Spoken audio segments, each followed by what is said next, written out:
이번 주 맨투맨 경제에서 다룰 이야기는 집 이야기입니다. 정부가 주거 안정을 위해 다양한 주택 정책을 시행하고 있습니다.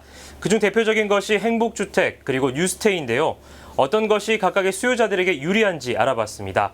엄 기자, 먼저 행복주택과 뉴스테이 무엇인지 설명해 주시죠. 네, 먼저 행복주택에 대해 설명해 드리겠습니다.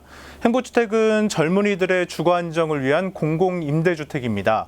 행복주택은 도심 내 철도 부지나 유휴 국공유지를 활용해 지어지기 때문에 주변 인프라가 잘 갖춰진 곳에서 거주할 수 있다는 것이 가장 큰 장점입니다. 물론 이 때문에 기존에 살고 있는 주민들과 건립을 두고 갈등을 겪는 경우도 많습니다. 다음은 뉴스테이 알아볼까요?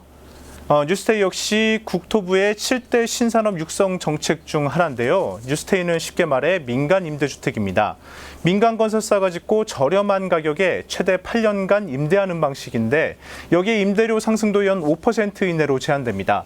또 입주 대상은 중산층인 점, 공급주택의 규모 역시 규제가 없다는 점 등이 행복주택과의 차이입니다. 국토부는 수도권을 중심으로 오는 2017년까지 15만 호를 조성해 이 중 4만 호를 뉴스테이로 공급한다는 예정입니다. 김동 기자, 그렇다면 수요자들은 어떤 주택을 선택하는 게 유리할까요? 네, 뉴스테이와 행복주택은 입주 대상에서부터 극명하게 나뉩니다. 뉴스테이는 중산층을 겨냥했다고 말씀드렸는데요. 실질적으로는 공급 대상에 제한이 없다고 보시면 됩니다.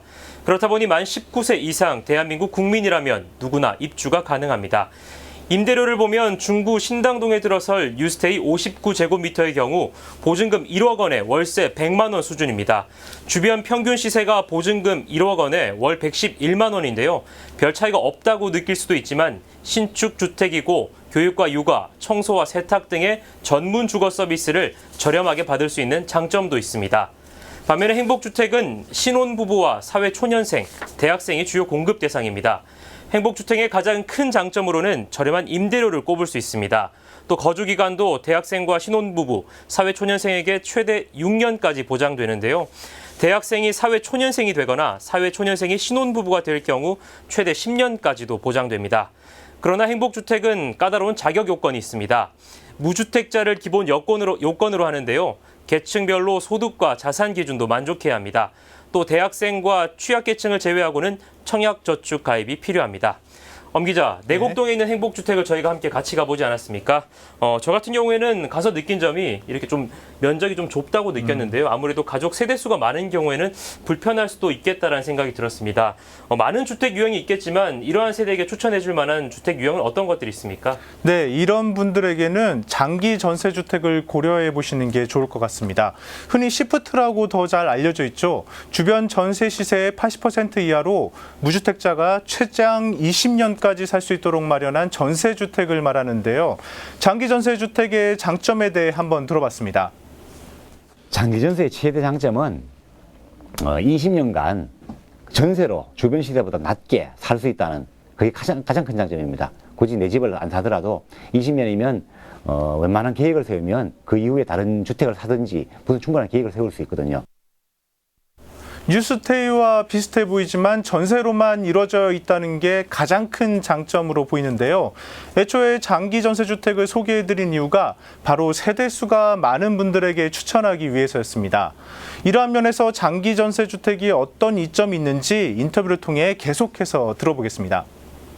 장기 전세주택은 평형이 그래도 조금 국민임대보다 좀 크거든요. 49, 59, 85 이 정도 됩니다. 무주택이고 가족이 많을수록 당첨 확률이 높습니다. 왜냐하면 아까 신혼부부 같은 경우는 가족이 많을 수가 잘 없죠. 근데 신혼부부라도 3년 안에 결혼한 사람들을 우선으로 하고 거기다가 자녀가 있으면 또 가점이 됩니다. 당첨이 쉽습니다. 이런 반면에 또 그 나머지 신혼부부가 아니고 일반인들을 봤을 때는 소득이 좀 적고 가족 수가 많고 또 그리고 노부모를 부양하고 이런 경우에는 가점 때문에 당첨이 쉽습니다. 네, 저희가 오늘 임대주택 종류 가운데 크게 3가지 정도 정리해드렸습니다. 어떻게 조금 도움이 되셨습니까?